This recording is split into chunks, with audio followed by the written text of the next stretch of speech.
Adding a beneficiary in Wealthsimple is an important step to ensure your assets are passed on to a chosen individual in case of your death. Here's how to do it. Log into Wealthsimple. Go to the Wealthsimple website or open the Wealthsimple app and log into your account. Access your account settings. Once logged in, navigate to your profile or settings section.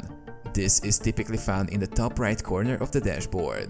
Select the right account. Beneficiaries can usually be added for certain types of accounts like RRSP and TSFAs. Select the account for which you want to add the beneficiary. Add beneficiary. In the account settings, look for the option labeled Add Beneficiary or Beneficiary Designation. Click on it and provide the necessary information, such as the full name, relationship, and contact information of the person you want to designate as your beneficiary. Review and confirm. After adding the details, review the information for accuracy. Once satisfied, save or confirm the beneficiary designation. Contact Wealthsimple support. If you have any issues, reach out to Wealthsimple support team for guidance on the process.